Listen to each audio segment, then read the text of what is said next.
kawan-kawanku. Lupa. Assalamualaikum warahmatullahi wabarakatuh. Hai, kembali lagi di channel aku. Channel aku udah lama nih mati suri, sekitar 3 bulanan lah ceritanya.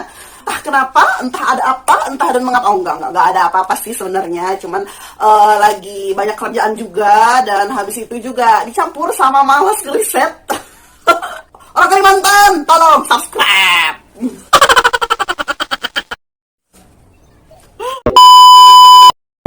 Nah, kenapa nih aku pengen nyeritain sama kalian tentang Putri Dayana ini? Karena nih sebenarnya karena aku kelahiran berapa ya? Malu lah aku ngomongnya. Cuman pada saat aku udah usia SD, aku tuh cuman mendengar tentang perceraian Putri Dayana ini. Jadi habis itu aku tuh masih sangat ingat jelas waktu itu ya, berita di televisi itu menayangkan flashback kembali cerita Putri Dayana yang menikah itu, yang gaunnya panjang, kian berapa meter itu. Dan kayaknya waktu SD itu aku ngayalin, ih enak ya jadi putri gitu ya kan. Habis itu dilamar sama pangeran nih kan. Bukan pangeran kodok, pangeran. Ketika ngeriset cerita ini, aku langsung berpikiran secara terbuka, karena aku juga ngeriset tentang fakta kenapa Pangeran Charles dan Putri Dayana ini cerai. Sayang banget deh kalau nggak diceritain sama kalian ya kan, apa penyebab perceraiannya.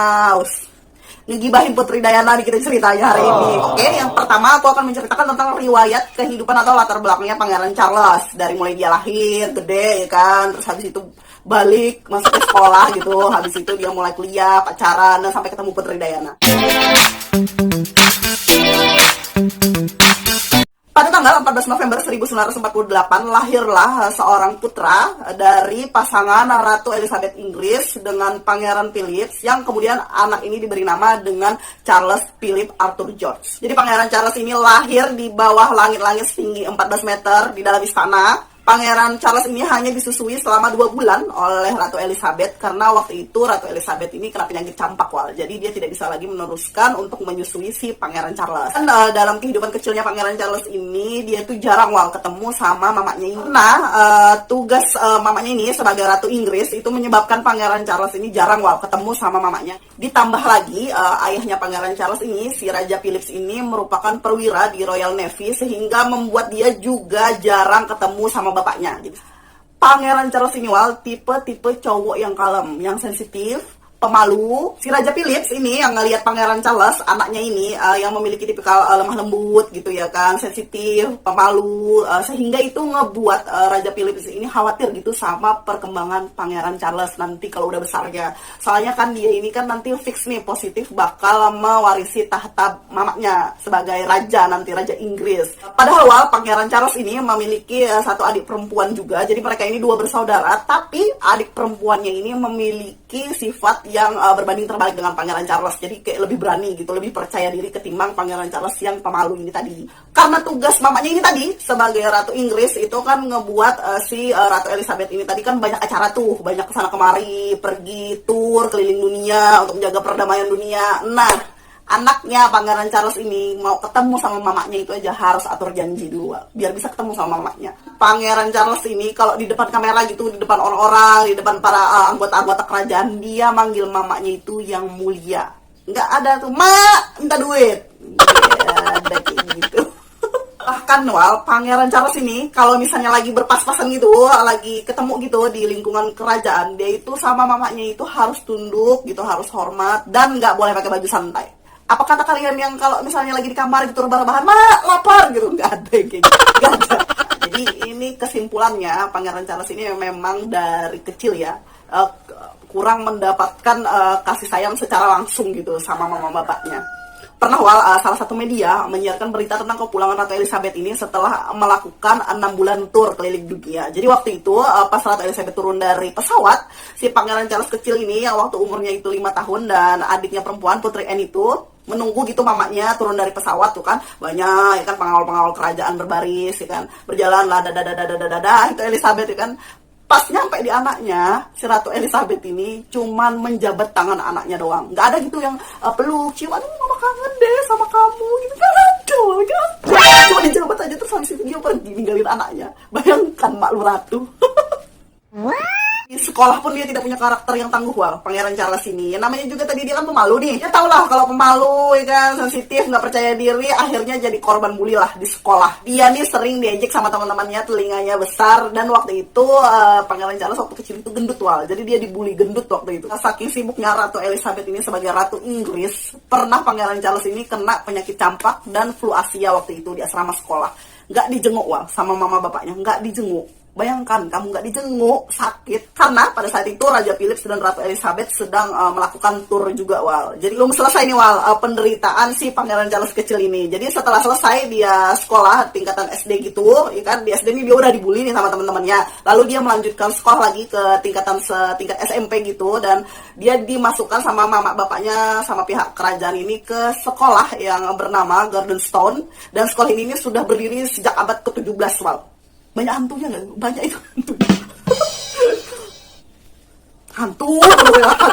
Saking udah berdiri sejak lama, sekolah ini nih menerapkan peraturan yang profesional gitu, Wal. Jadi nggak peduli nih sama bapakmu raja ke, ratu ke, perdana menteri ke, apa bos jengkol ke, ya kan? Pokoknya di sekolah itu diperlakukan sama rata, Wal, dan tidak melihat latar belakang mereka. Jadi semua sama dididik. Karena sekolah ini fokus untuk membentuk karakter siswa-siswanya, sehingga peraturan-peraturan di sekolah ini, Wal, mirip-mirip kayak militer.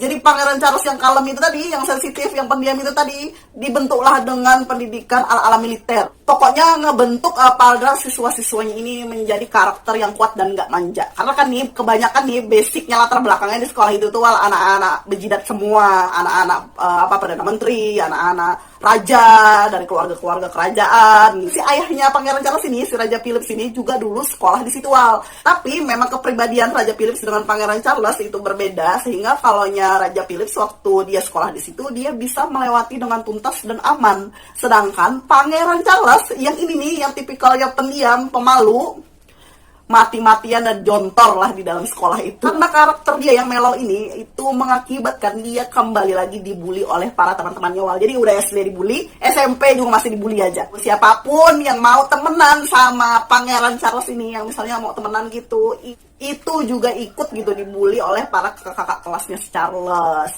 Sedih banget, aduh. Pangeran ini, Wal, nasibnya apes banget di sekolah. Meskipun Pangeran Charles ini sering dibully gitu, sering diejek, sering ditindas, dia diem aja, nggak ada pernah ngelawan. Dia cuma tabah menghadapi.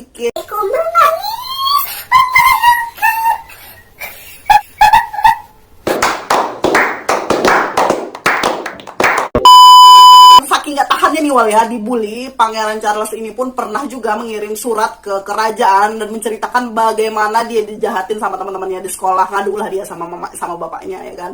Setelah itu dikirimlah oleh pihak kerajaan seorang bodyguard gitu untuk menjaga Charles di sekolah. Tapi nggak banyak sih, Wal, membantu, cuman kayak di luar-luar aja gitu ngeliatin bodyguard itu. Kalau dia di dalam kelas sama asrama kan nggak mungkin jaga, masih tetap juga pasti dibully. Selesai dia sekolah di tingkatan SMP tadi ini, udah lulus, kemudian dia melanjutkan lagi ke sekolah dengan tingkatan SMA. Dia pindah sekolah lagi di Grammar Australia School, dan di sekolah ini dia dibebaskan dari status kerajaannya, Wal. Jadi dia cuma akan dinilai sesuai dengan kualitas dirinya. Di sekolah ini fisiknya juga diuji nih, Wal. Tapi mungkin ya, Wal, karena di sini udah gede nih, udah tingkatan SMA, ya kan. Jadi dia sudah bisa melindungi dirinya dan dia bisa melalui sekolah ini dengan sukses. Maksudnya nggak dibully-bully lagi, Wal. Masih bisa gitu menjalani sekolah dengan normal, dengan bahagia, dengan happy, dan lebih menikmati gitu dia sekolah. Sampailah dia di jenjang kuliah, kemudian dia melanjutkan kuliah lagi di Universitas Trinity College.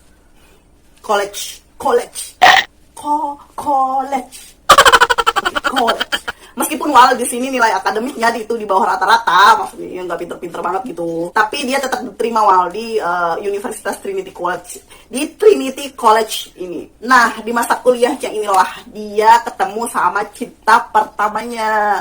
Salah satu putri seorang bangsawan bernama Lucia Santa Cruz. Jadi Lucia ini lebih tua 5 tahun daripada Pangeran Charles. Jadi Pangeran Charles kepincut nih sama yang lebih tua 5 tahun darinya. Dan dari Lucia inilah Pangeran Charles diperkenalkan dengan Camilla Sen, yang sekarang ini adalah istrinya Pangeran Charles. Makanya kamu harus tetap nonton video aku sampai habis biar ngerti itu ceritanya kayak gimana. Seru cerita soalnya ini. A few moments later. Kemudian dia pacaran Wal sama si Camilla Sen. Yang padahal Camilla ini tadi kan diperkenalkan nih sama Lucinta. Lucia, Cinta.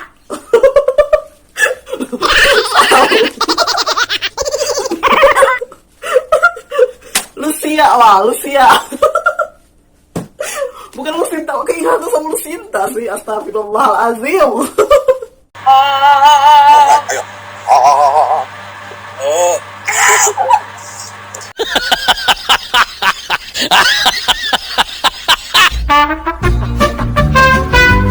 Lalu pacaran lah ceritanya Pangeran Charles ini sama Camilla Senwal. Tapi sama Camilla ini Ratu nggak setuju Wal, nggak merestui sama Camilla ini. Camilla ini sebenarnya nggak punya darah bangsawan, tapi dia punya kekayaan sendiri Wal. Jadi ayah sama mamanya ini pengusaha. Jadi sebenarnya Camilla ini kaya raya juga sebenarnya, cuma nggak punya darah bangsawan, sama dia ini juga tidak perawan. Jadi syarat untuk jadi istrinya si Pangeran Charles ini harus perawan. Kayak daftar perawan dia Bu ya. Sedang Camilla ini tidak punya persyaratan yang cukup buat jadi istrinya Pangeran Charles. Jadi setelah pacaran nih sama Camilla Sen, Pangeran Charles juga putus Wal. Di situ dia berpacaran lagi dengan seorang perempuan bernama Jane Wesley, putri seorang bangsawan juga, tapi nggak berhasil juga hubungan mereka. Kemudian putus lagi karena kayaknya si Jane ini nggak tertarik gitu Wal jadi ratu. Dan pada tahun 1977 Pangeran Charles ini berkencanlah dengan kakaknya Putri Diana, si Sarah Spencer. Jadi ini Wal, sebelum menikah sama Putri Diana, Pangeran Charles ini pacaran dulu sama kakaknya. Tapi kemudian hubungan mereka ini berakhir putus juga karena si Sarah ini ngerasa nggak kayak falling in love gitu sama Pangeran Charles. Setelah dengan kakaknya Diana, Pangeran Charles ini putus lagi ya kan. Habis itu kencan lagi dia sama salah satu seorang putri pengusaha bir yang terkenal gitu di Inggris bernama Sabrina Buinis. Tapi putus lagi Wal, gara-gara si Ratu nggak terlalu suka sama si Sabrina ini. Menurut media, Sabrina ini punya masa lalu yang kelam gitu Wal. Padahal nih, waktu itu diberitakan Pangeran Charles ini tergila-gila Wal sama Sabrina ini. Dan udah pacaran hampir 9 bulan lamanya. Putus gegara emaknya nggak ngerestuin.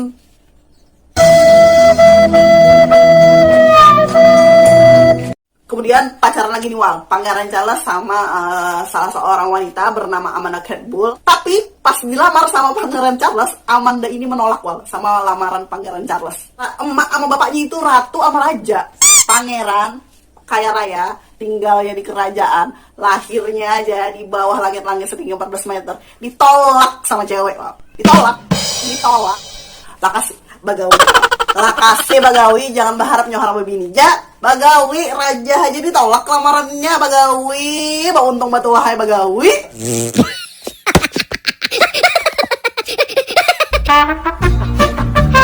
Abis ditolak nih, Pangeran Charles sama si Amanda itu tadi pacaran lagi Wal.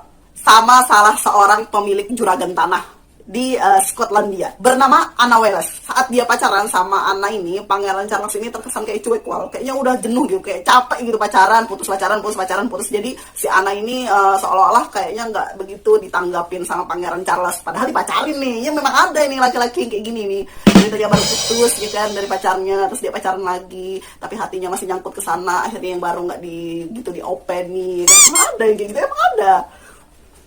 Pengalaman Ibu. Saya udah tua, Nak.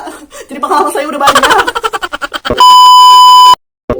Penny Junior, seorang penulis biografi kerajaan, mengatakan bahwa pada saat itu ada sebuah pesta, dan di pesta itu Anna ini tidak begitu diperdulikan oleh Pangeran Charles, malah ditinggal Pangeran Charles buat berdansa dengan wanita-wanita lain di pesta tersebut. Bahkan ada yang mengatakan bahwa saat itu Charles malah asik berdansa sama Camilla Sen semalaman. Dan akhirnya karena merasa ya kan Anna nggak begitu diperdulikan sama Pangeran Charles, kayaknya ini nggak cinta juga gitu sama aku, akhirnya putuslah mereka. Putuslah mereka. Nah, setelah putus dengan Anna Wells ini, Pangeran Charles pun bertemulah dengan Putri Diana. Tapi sebelum kita menceritakan tentang Putri Diana, karena ini adalah bagian asiknya, jadi aku ceritain paling akhir aja. Aku akan ceritain tentang biografinya si Camilla Sen. Netizen ini gelarin Camilla Sen ini sebagai pelakornya Putri Diana Wal. Aku akan menceritakan tentang riwayat hidupnya Camilla Sen, kayak gimana kepribadiannya, kayak gimana kehidupannya, ya kan. Dan yang membuat kita itu tahu kenapa gitu Pangeran Charles itu cinta mati nih sama Camilla ini. Lagi pula Camilla Sand ini kan lebih dulu ya menjalin hubungan dengan Pangeran Charles ketimbang Putri Diana. Jadi Camilla ini bernama lengkap dengan Camilla Rosemary Sand yang lahir pada tanggal 17 Juli 1947 di Rumah Sakit King College London. Keren gak gue? London. Dia merupakan putri dari Bruce Sand dan Rosalind Cubitt. Camilla ini tidak punya darah bangsawan Wal. Jadi dia tidak terlahir dari keluarga bangsawan, tapi keluarganya ini memiliki kekayaan sendiri. Jadi ini bapaknya Camilla ini adalah pengusaha bisnis anggur yang paling terkenal Wal di Inggris. Dan juga seorang perwira militer. Sedangkan mamanya ini pembisnis dari real estate. Jadi sebenarnya mereka ini keluarga yang cukup kaya raya, tapi nggak punya darah bangsawan. Rumahnya Camilla ini aja punya 7 kamar tidur, ada kolam renangnya, ada kebunnya, ada lapangan tenisnya. Dan Camilla ini dibesarkan dalam keluarga yang bahagia Wal. Jadi mama sama bapaknya ini rukun sentosa aman ruhui rahayu. Dan meskipun mereka ini adalah keluarga yang cukup kaya raya, tapi kepribadian mamanya ini itu merakyat loh. Maksudnya dia ramah gitu sama tetangga-tetangganya. Kayak kita di sini itu tipe-tipe yang kalau dia masak soto, nganterin sotonya gitu ke tetangga, ya kan. Kalau masak dia sayur nangka, dia anterin ke tetangganya. Itu tipe kayak gitu loh. Mamanya Camilla ini, lingkungannya ini, keluarga Camilla ini terkenal dengan kesederhanaan dan keramahannya Wal. Dan Camilla ini memiliki 2 saudara, jadi mereka ini 3 bersaudara. Dan meskipun mamanya ini punya duit gitu, bapaknya kan banyak nih duitnya, tapi mamanya ini membesarkan ketiga anaknya ini tanpa baby sister Wal. Jadi dia ngasuh anaknya ini ketiga-tiganya sendiri, gak dibantu gitu sama pengasuh, gak kayak kebanyakan orang-orang kaya. Bisa gak sih kalian bayangkan kepribadian Camilla Sand ini?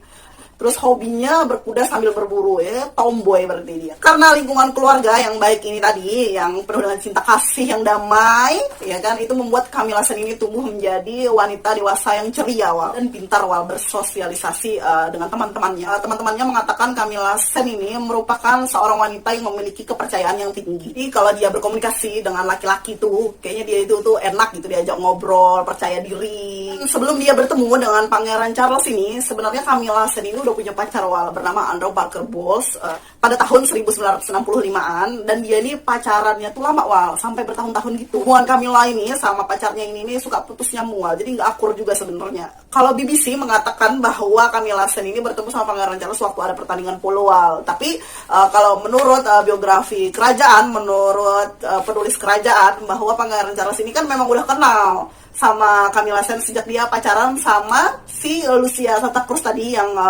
itu tuh cinta pertamanya Pangeran Charles waktu zaman-zaman kuliah. Nah, dia kan udah emang ketemu sama Camilla. Nah, di pertandingan polo itulah Pangeran Charles ketemu lagi sama Camilla Sand. Artinya itu tuh pertemuan kedua sebenarnya Wal. Jadi saat pertandingan polo itulah Pangeran Charles kepincut nih sama si Camilla Sand. Pertama sih Pangeran Charles gak gitu-gitu tertarik sama Camilla Sand. Biasa ya kan, laki-laki emang itu pertama nggak begitu nggak begitu tertarik, tapi kalau udah dipancing-pancing dia tertarik juga.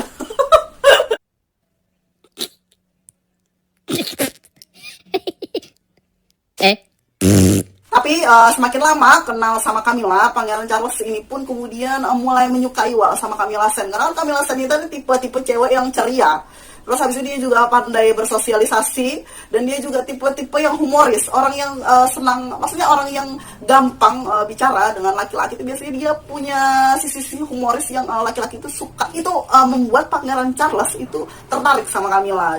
Sedangkan basicnya si Pangeran Charles ini kan tadi itu kalem, pendiam, terus habis itu tentang apalagi masa kecilnya kan sering dibully. Dan saat ketemu sama Camilla ini yang istilahnya dia bisa dengan lepas bicara, bercanda, sehingga ngebuat Pangeran Charles ini malah jatuh cinta sama Camilla Sand.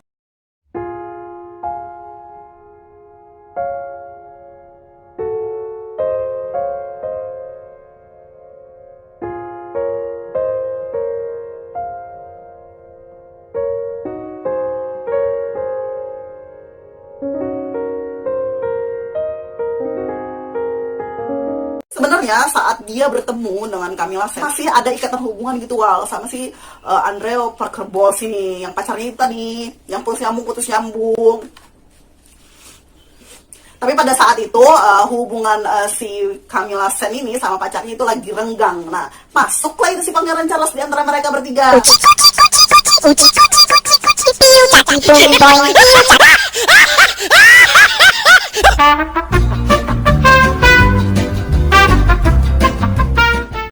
Andrew Parker Bowles ini, pacarnya Camilla Sand ini, dia seorang perwira militer, Wal. Jadi waktu dia tugas, kedekatan dia sama Pangeran Charles pun makin erat, Wal. Makin, cuman permasalahannya yang sudah aku bongkar dari pertama tadi, Camilla Sand ini tidak memiliki darah bangsawan.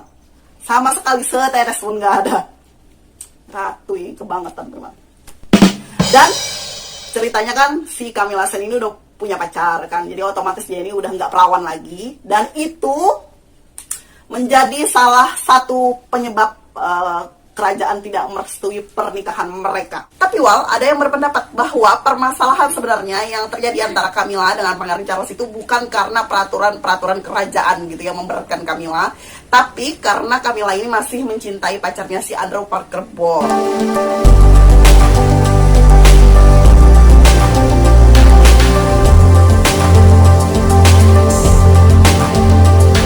Tapi sih kalau aku jadi Camilla, mungkin aku juga bakal memilih pacarku aja deh. Soalnya kan kalau misalnya dipaksakan nih, diteruskan sama Pangeran Charles pun kayaknya sangat berat. Jalannya penuh dengan ranjau dan duri-duri yang tajam. Ya kan belum apa-apa aja kan sudah dicerca gitu sama peraturan-peraturan kerajaan yang aduh gitu deh. Apalagi Ratu kan gak suka nih sama Camilla. Pamannya Pangeran Charles, Wal, yang bernama Lord Mountbatten ini menyadari gitu, Wal, bahwa keponakannya ini kayaknya bener-bener cinta nih sama si Camilla. Tapi karena kerajaan tidak merestui Pangeran Charles dengan Camilla, pamannya ini mengatur Pangeran Charles untuk ditugaskan ke Hindia Barat, yang tujuannya itu untuk memisahkan dia sama Camilla, Wal. Karena itu adalah semacam kayak tugas dia sebagai seorang anggota kerajaan, jadi Pangeran Charles terpaksa harus menurutinya.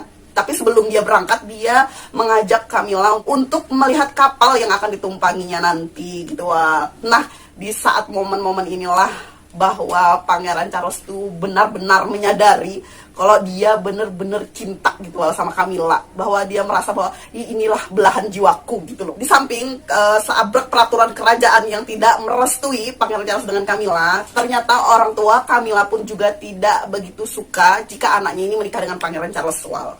Ya maklum lah ya kan, pasti mak bapaknya Camilla ini paham betul gitu kayak gimana jadinya anaknya ini kalau misalnya bener-bener nikah gitu sama Pangeran Charles.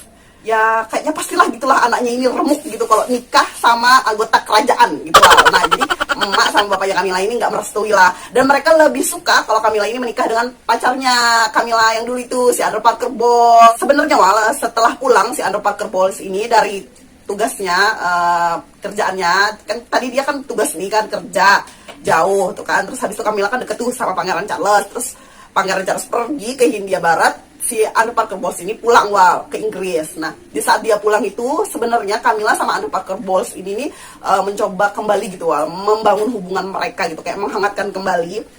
Tapi si Andrew ini kayak nggak ada tanda-tanda gitu, Wal, mau ngelamar si Camilla. Nah inilah yang menyebabkan bapaknya si Andrew sama bapaknya si Camilla ini bersekongkol tadi, ngumumin pertunangan mereka di salah satu surat kabar terbesar di Inggris. Jadi secara tidak langsung mau nggak mau gitu Andrew harus melamar si Camilla. Soalnya kalau nggak dilamar malu gitu karena udah tersebar beritanya. Dan berita itu pun juga didengar oleh Charles sewaktu dia berlayar gitu tugas, dan itu benar-benar membuat Pangeran Charles patah hati, Wal. Sampai-sampai dia menulis surat kepada pamannya yang Lord Mountbatten itu tadi, dan isinya itu seperti ini.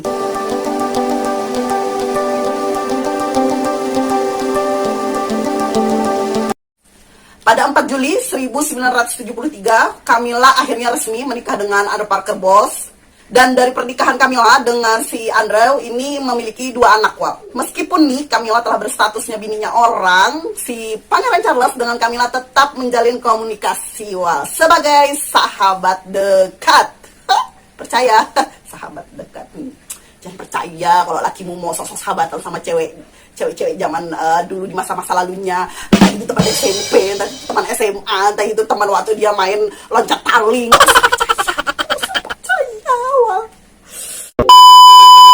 Saking mereka tetap menjaga hubungannya, si Camilla sama Pangeran Charles ini, Camilla menunjuk Pangeran Charles sebagai ayah baptis dari putra sulungnya, Wal, dari putra pertamanya. Jadi si Pangeran Charles ini ditunjuk sebagai ayah baptis, dan Pangeran Charles bersedia, Wal. Oke, sekarang kita sampai pada biografinya Princess Diana.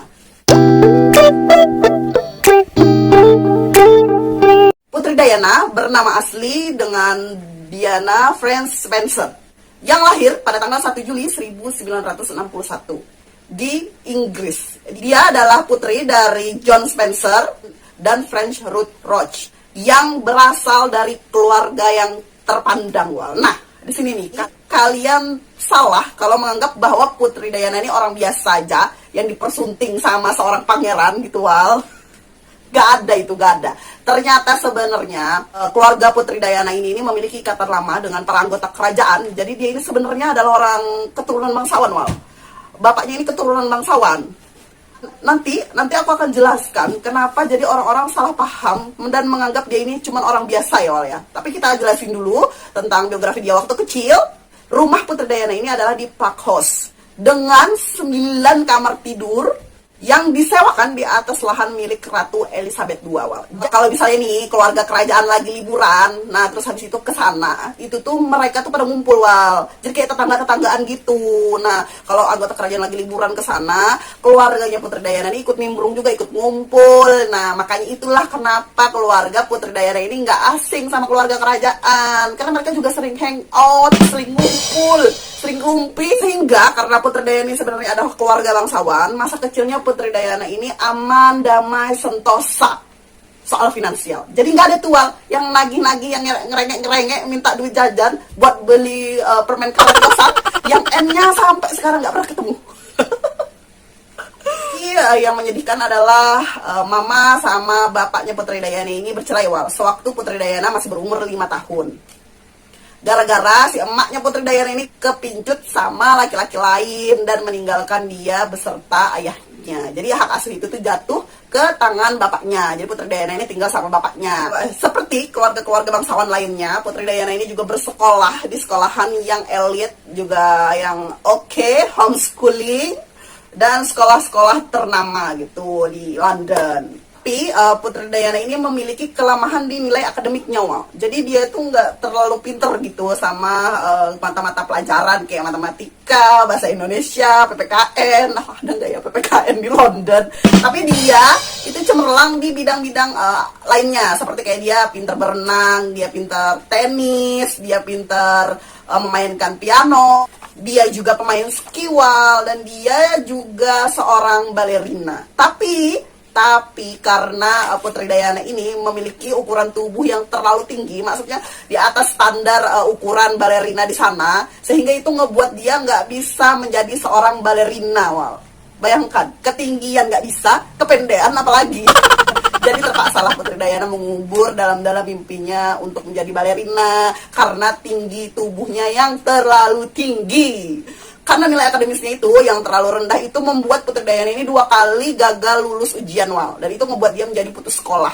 Saat dia kecil, dia itu kerap banget dibanding-bandingkan sama saudaranya yang laki-laki. Soalnya saudara dia yang laki-laki itu pinter, Wal, ketimbang Putri Diana ini. Setelah lulus Putri Diana dari sekolahnya, dia kemudian menetap di London. Dan dia tinggal di salah satu sebuah apartemen yang sederhana bersama teman-temannya, kayak ngekos gitu, Wal, rame-rame di kota London, dan rela untuk bekerja serabutan. Jadi mungkin gini nih, Wal, mungkin Putri Diana ini udah jenuh gitu kan sama kehidupan para bangsawan gitu, ala-ala bangsawan, dan itu ngebuat dia tuh pengen hidup sesuai dengan kemauan dia dan hidup seperti layaknya rakyat-rakyat Inggris yang lainnya. Jadi dia kerja serabutan, dia jadi asisten TK, terus jadi pelatih balet. Kan dia tadi kan punya dasar bisa balet kan, dan dia juga rela loh, Wal, untuk ngebersihin rumah-rumah teman-teman kakaknya yang salah Spencer itu, terus nanti dia dapat upah. Dan salah satu pekerjaan serabutan dia yang paling terkenal di media itu adalah pekerjaan dia sebagai baby sister di sebuah keluarga kaya raya pengusaha dari Amerika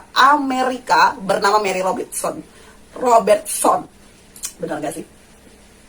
Dan majikannya ini, Wal, gak pernah tahu selama dia bekerja itu tuh bahwa Diana ini sebenarnya adalah anggota keluarga bangsawan juga. Majikannya ini pun tahu karena waktu itu Putri Diana ini nggak sengaja, Wal, meninggalkan kartu nama dia, dan kebetulan majikannya ini ngelihat gitu kartu namanya Putri Diana, dan di kartu nama itu tertulis Lady Diana Spencer. Jadi kaget lah ya kan majikannya ngelihat itu nama ada Spencernya, soalnya Spencer ini juga terkenal gitu di London bahwa itu tuh adalah anggota keluarga bangsawan gitu, Wal. Nah, mungkin karena pekerjaan serabutan inilah yang membuat dia dianggap sebagai orang biasa. Dia kalau nggak salah ya hampir semua kayaknya yang anggap dia ini adalah orang biasa, cewek biasa gitu, seorang asisten TK, terus habis itu dipinang sama pangeran. Padahal enggak, ternyata Putri Diana ini memang punya darah bangsawan sehingga direstui oleh ratu dan keluarga-keluarga kerajaan lainnya. Biru darahnya ini biru. Pantas saja Camilla tersingkir dan Diana yang maju gitu. Pada tahun 1980 ketemulah Putri Diana dengan Pangeran Charles, dan waktu itu tuh tidak lama setelah pamannya Pangeran Charles, paman kesayangan Pangeran Charles yang Lord Mountbatten tadi itu meninggal dunia Jadi waktu itu Pangeran Charles ini kelihatan kesepian gitu, karena merasa sedih atas kematian paman kesayangannya. Pas ketemulah dia sama Putri Diana. You must be so lonely. It was pathetic watching you walking up the aisle at St Paul's with Robert X coffee in front. I said, ghastly, you need someone beside you. Oh, wrong word. Whereupon he leapt upon me, kissing me and everything. I thought, yeah, this is not what people do. And he was all over me the rest of the evening, following me around, everything, puppy. And I was flattered, but I was very puzzled. Bertemu ya kan Pangeran Charles dengan Putri Diana, ngobrol-ngobrol, terus Pangeran Charles ini merasa bahwa Putri Diana ini kayak mengerti gitu sama perasaannya. Kemudian dekatlah mereka, akhirnya Putri Diana ini seringlah dipanggil ke acara-acara di istana. Putri Diana ini disambut baik oleh para keluarga-keluarga kerajaan, karena backgroundnya Putri Diana kan memang mendukung nih buat diterima oleh para pihak kerajaan. Putri Diana ini nggak punya masa lalu, jadi dia nggak pernah pacaran selain sama Pangeran Charles. Jadi hitungannya Pangeran Charles ini cinta pertama Putri Diana. Biasanya keluarga kerajaan itu tuh menikah untuk memperkuat aliansi, biasanya buat ngumpulin banyak tanah atau buat menyatukan suatu negara gitu kan Dan bahkan pernikahan, perjodohan itu dilakukan sampai abad ke-21. Jadi jarang banget ada anggota keluarga kerajaan yang menikah itu tuh karena cinta gitu. Jadi bisa dibilang yang pertama kali melanggar tradisi ini adalah Pangeran Charles yang menikah karena landasan cinta. Pangeran Charles melamar Putri Diana pada tanggal 6 Februari pada tahun 1981. Dan He said, will you marry me? And I laughed. I remember thinking, this is a joke. So I said, yeah, okay, and laughed. And he was deadly serious. He said, you do realize this one day you'll be queen? And a voice said to me inside, you won't be queen, but you'll have a tough role. So I thought to myself, okay.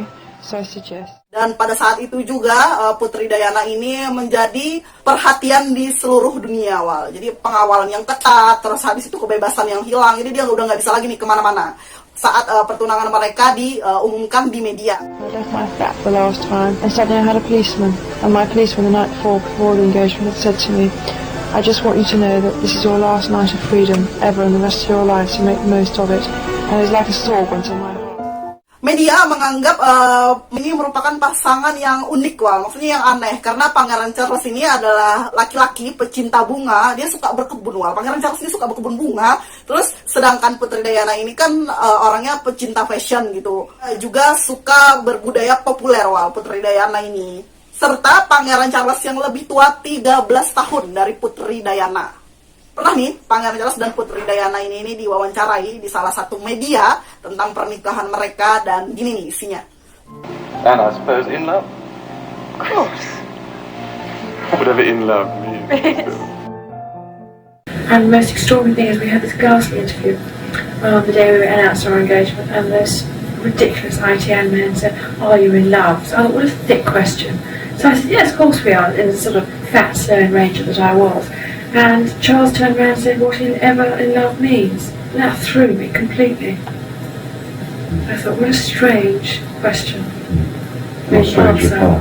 Ya gimana ya, kalau aku nonton sih kayaknya emang kayak hanya Putri Diana aja ya kayaknya yang falling in love gitu ya kayaknya. Dan dalam salah satu wawancara Putri Diana ini mengakui bahwa dia punya penyakit bulimia Jadi bulimia ini adalah sebuah penyakit gangguan makan yang penderitanya ini akan makan sebanyak-banyaknya, kemudian dia akan mengeluarkan makanan itu dengan cara memuntahkannya, kayak menyolokkan jarinya gitu ke tenggorokannya, kemudian memuntahkannya. Dan itu tuh nggak bisa gitu kalau nggak dia lakukan Cerita ini mengalami perasaan bersalah gitu, sama perasaan menyesal, lalu habis itu perasaan tidak percaya diri Jadi gini, Putri Diana ini kan memang dari kecil tadi kan kita udah tahu nih dia nilai akademiknya rendah dan kerap kali dibandingkan sama bapaknya sama adik laki-lakinya yang pintar, ya kan Wal.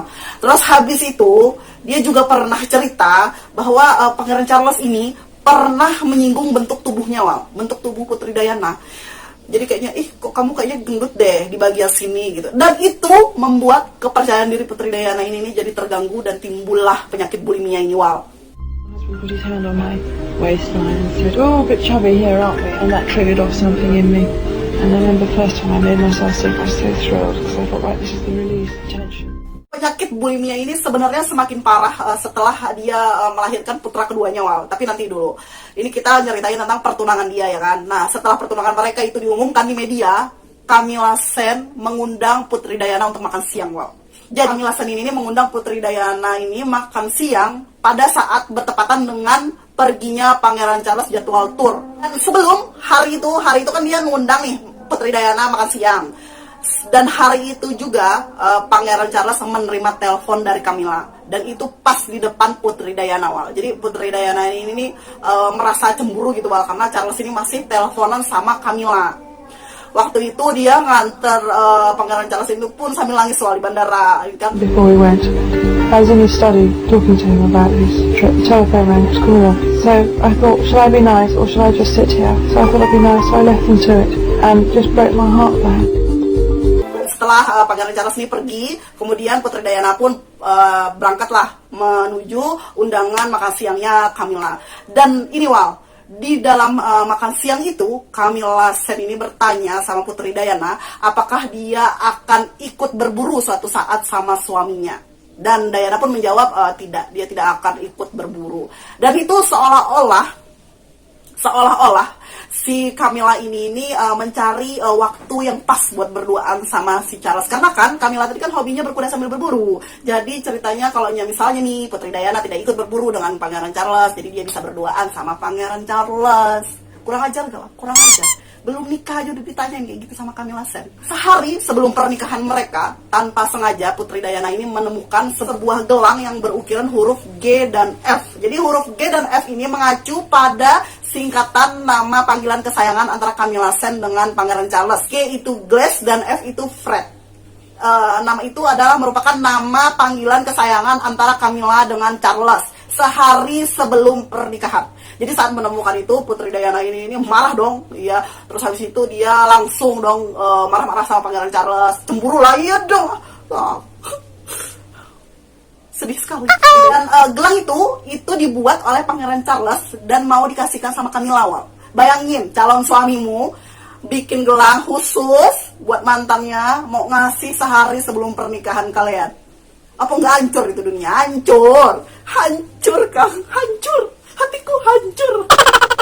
Itulah Pangeran Charles ini jujur sama Putri Diana bahwa Camilla ini sebenarnya adalah teman dekat dia gitu. Dan dia berjanji sama Putri Diana bahwa tidak ada wanita lain selain dirinya Wal. Jadi saat menemukan itu Putri Diana ini sempat tuh berpikir buat membatalkan pernikahannya. Cuman udah telat, istrinya udah pengumuman di mana-mana ya kan. Dan habis itu ditambah lagi Pangeran Charles berjanji bahwa dia dan Camilla Sen ini hanya sekadar teman dekat aja, nggak ada hubungan yang lain gitu. I can't marry him. I can't do this. This is absolutely unbelievable. And they were wonderful. They said, well, bad luck, Dutch. Your face is on the tea towel, so you're too late to chicken out. Akhirnya pernikahan Putri Diana dan Pangeran Charles pun digelar pada tanggal 29 Juli 1981. Digelar secara besar-besaran, dihadiri oleh 2.000 undangan dan 2 juta penonton. Wow. Gaun pengantin Putri Diana aja ini terbuat dari bahan sutra yang terbaik dan dihiasi dengan 10.000 mutiara. Wow. Bayang gak tuh kita pakai gaun gitu? Bahkan itu panjang gaun yang selendang dia di belakang itu 27 kaki Wal, panjangnya berapa meter tuh? Gak ngerti. Saat Putri Diana ini berjalan Wal di altar itu bersama Pangeran Charles Wal, dia tuh malah celingak-celinguk itu tuh nyari Camilla Wal. Jadi dia ngerasa mana nih mantan lakiku gitu ya. Terus dia ngerasa bahwa setelah dia ngelihat bahwa Camilla ngelihat dia gitu berjalan di samping Pangeran Charles, artinya jangan lagi ganggu lakiku, aku udah jadi istri sahnya gitu mungkin gitu ya. I was looking for her. Spotted Camilla, pale grey, pillbox hat, saw it all to this day, vivid memory. And I thought, Well, there we are. That's it. Let's hope that's all over with. Take my eyes off him. I just absolutely thought I was the luckiest girl in the world, and he was going to look after me. Well, was I wrong on that assumption? Dan setelah menikah, Pangeran Charles dan Putri Diana ini pergilah berbulan madu gitu kan di kapal pesiar.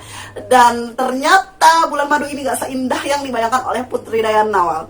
Karena saat berbulan madu itu Pangeran Charles ini malah bawa buku-buku novel. Jadi waktu mereka ditinggal berdua gitu, nggak ada pengawal lagi, bukannya mesra-mesraan gitu, sayang-sayangan gitu, ketawa-ketawa, manja-manjaan. Ini si Pangeran Charles malah baca novel. Dianggurin ininya Wal, dianggurin. Nangis, aku ngebayangin jadi Princess Diana. Bagaimana itu? Bulan madu saja tidak bahagia. I just had tremendous hope in me, which was slashed by day 2. My husband took 8 Lawrence Vanderpost novels along on our honeymoon. Well, no, to read. So every lunchtime or dinner time, when we were allowed to be on our own, we were supposed to read them, but we were never on our own. And I remember crying my heart out on my honeymoon. I was so tired. Dan setelah menikah pun begitu juga Wal. Setelah menikah pun dia juga harus menjadi seorang bangsawan yang bersikap elegan, harus bersikap anggun, dan dia juga diterpa oleh kritikan yang bertubi-tubi, yang istilahnya nggak ada habisnya. Jadi pada tahun 1982 Diana itu melahirkan Pangeran Williams. Kemudian pada tahun 1984 Diana melahirkan Pangeran Harry. Jadi 2 kan anaknya, Pangeran William dan Pangeran Harry. Jadi paut mereka itu cuma 2 tahun. Dan pada saat Diana punya anak ini Wal, dia mengaku pada sebuah wawancara bahwa itu adalah waktu-waktu yang paling bahagia dalam pernikahannya dengan Pangeran Charles. Jadi pas dia udah punya anak, dia berprinsip bahwa anaknya harus hidup senormal mungkin seperti rakyat-rakyat Inggris pada umumnya. Jadi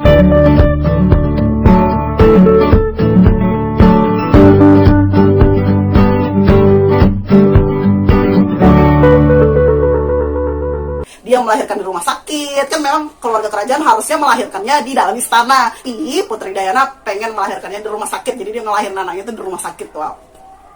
Habis itu dia juga nyekolahkan anak-anaknya ini di sekolah TK yang dekat sama istana kerajaan. Di samping dia juga sibuk nih ngurus anak-anaknya, dia juga rajin Wal mengikuti kegiatan-kegiatan sosial dan juga kegiatan-kegiatan amalnya. Dia itu tuh peduli sama kayak orang-orang cacat. Habis itu dia juga peduli dengan para tuna-tuna wisma gitu Wal. Pokoknya dia punya banyak kegiatan amal lah. Bahkan dia juga pernah membuat media heboh.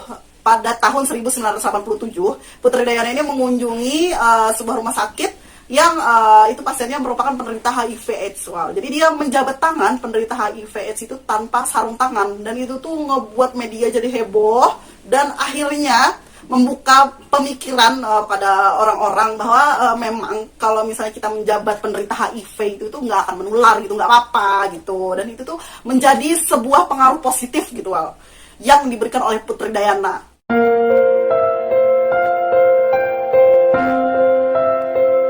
Aku tuh terharu tau Wal, waktu aku ngeriset Putri Diana ini gimana kehidupannya sebagai seorang ibu. Pada saat itu Putri Diana ini digelari dengan putri pemberontak Wal, karena dia melanggar beberapa aturan-aturan kerajaan dan dia tidak melakukan tradisi-tradisi kerajaan yang sudah berabad-abad lamanya dilakukan. Setelah melahirkan itu pun juga ada tradisi memberi nama anak-anak mereka itu dengan nama-nama datu-datu sama nenek moyangnya yang udah meninggal. Kayak misalnya kayak Victoria, Raja George, atau kayak Ratu Elizabeth gitu. Jadi harus ada nama nenek-nenek kakek buyutnya gitu Wal. Dan Putri Diana malah menolak gitu memberikan kedua nama anaknya ini dengan nama-nama seperti itu, dan Putri Diana bilang itu tuh terlalu kuno gitu. Jadi dia nggak mau memberikan nama anak-anaknya itu dengan nama-nama yang seperti dilakukan oleh para pendahulu-pendahulu dia gitu Wal. Sebagai seorang ibu Wal, Putri Diana ini senang gitu menunjukkan kasih sayangnya kepada anak-anaknya dengan cara memeluk anak-anaknya. Jadi biarpun di depan kamera kayak di dalam rumah kayak, dia tuh senang gitu memeluk anak-anaknya. Kalau di depan kamera itu termasuk sebuah pertunjukan yang baru untuk para media, karena selama ini keluarga-keluarga kerajaan itu nggak ada yang pernah pelak-peluk sama anak-anaknya. Kan kayak aku pernah ceritain itu yang pertama kayak gimana masa kecil Pangeran Charles dengan Ratu Elizabeth, dia nggak pernah gitu peluk-peluk gitu di depan media.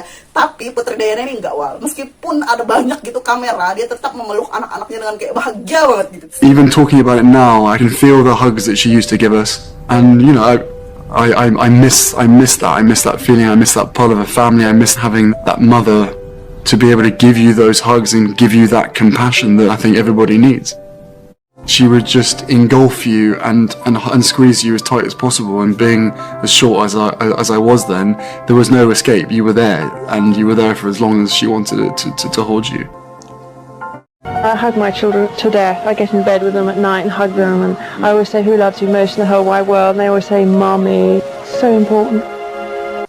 Salah satu bukti kasih sayang Putri Diana ini yang gak pernah absen itu adalah dia selalu nganter anak-anaknya sekolah, Wal. Padahal ya kan, dia kan punya supir, punya pembantu, tinggal minta anterin supir gitu atau pembantu kan beres. Karena kan kalau dia yang nganter itu sebenarnya kalau kita ngelihat secara awam tuh ribet gitu, karena diikutin sama media, di foto-foto atau nanti minta diwawancara. Tapi Putri Diana ini gak pernah absen, Wal, nganter anak-anaknya sekolah. Jadi dia kayak menikmati banget gitu nganter-nganter anaknya sekolah, meskipun dijepret-jepret gitu sama media, tapi dia tetap bahagia nganter anaknya sekolah. Tapi emang sih awal ya, aku kan nih ibu nih, terus anakku juga sekolah, baru aja masuk sekolah, dan saat nganter anak sekolah itu memang ada suatu kebahagiaan yang nggak bisa kita gambarkan dengan kata-kata gitu. Aku ngerti Diana perasaanmu waktu ngelihat anakmu dadah gitu kan berangkat sekolah. Bener, memang ada sesuatu hal yang nggak bisa dijelaskan seorang ibu waktu kita nganter anak kita ke sekolah.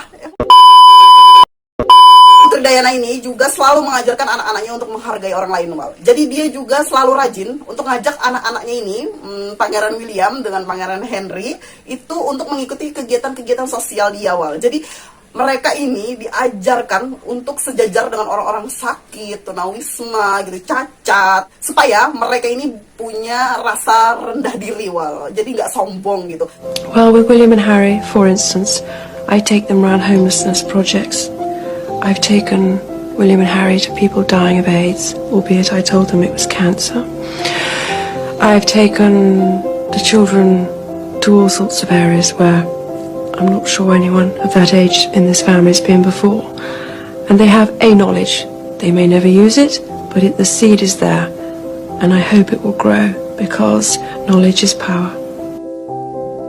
Karena Putri Diana ini sadar kedua putranya ini akan tumbuh di sebuah lingkungan keluarga bangsawan, kerajaan yang egonya ini kan tinggi-tinggi gitu. Jadi Putri Diana ini bekerja keras untuk bisa membentuk anak-anaknya ini menjadi kepribadian yang baik gitu, Wal. Yang maksudnya yang baik hati, terutama sama Pangeran William, Wal. Karena kan Pangeran William ini memang positif penerus tahtanya Ratu Elizabeth nanti ya kan. Kalau misalnya Ratu Elizabeth meninggal, Pangeran Charles, habis Pangeran Charles baru deh Pangeran William.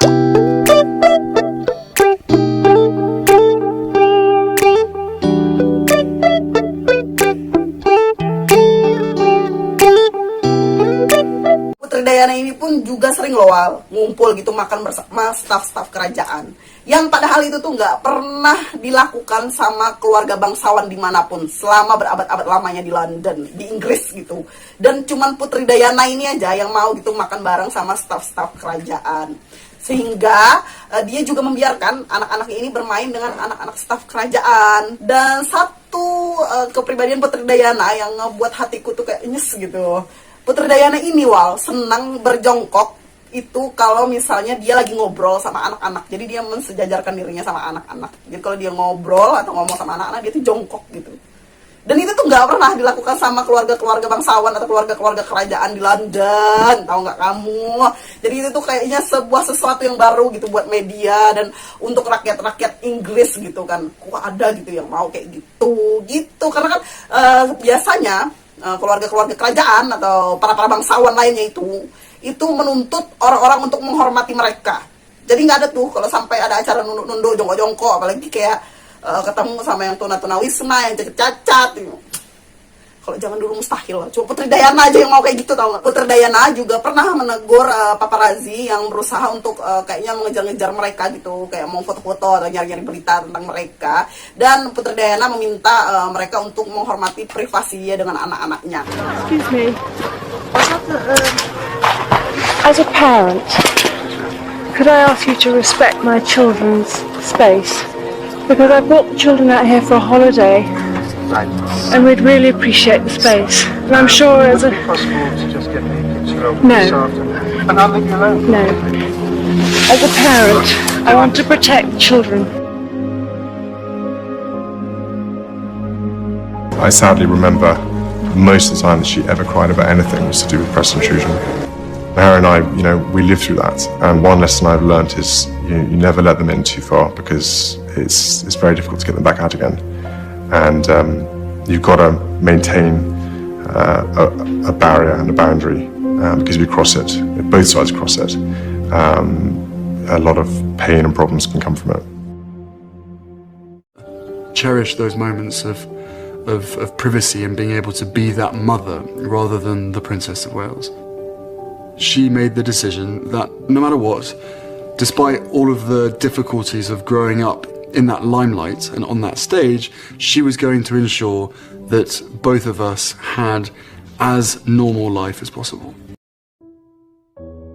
Jadi Putri Diana itu kayak bener-bener gitu melindungi anak-anaknya. Dan kalau kamu dengar nih wawancara Pangeran Henry, Pangeran William, sedih, pokoknya sedih kayaknya, kayak apa ya, kok ibu sebaik itu gitu ya kan, cepet banget gitu diambilnya. I want them to have an understanding of people's emotions, people's insecurities, people's distress, and people's hopes and dreams. I think constantly talking about Granny Diana. So we've got more photos up around the house now of her, and we talk about her a bit and stuff. And it's hard because obviously Catherine didn't know her, so she cannot really provide that level of detail. So I do regularly put in George or Charlotte to bed, talk about her, and just try and remind her that there are two grandmothers. There were two grandmothers in their lives, and so it's important that they know who she was and that she existed. I give thanks that I was lucky enough to be her son and that I got to know her for the 15 years that I did. She set us up really well. She gave us the right tools and has prepared us well for life in the best way she could, not obviously knowing what was going to happen. She was our mum, she still is our mum. And of course, as a son, I would say this, she's the best mum in the world.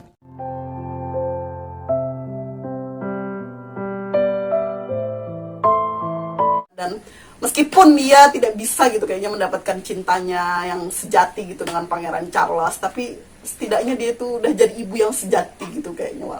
Dan dia benar-benar menjaga putra-putranya itu dengan sangat baik, yang menanamkan nilai-nilai kebaikan ke dalam hati putra-putranya.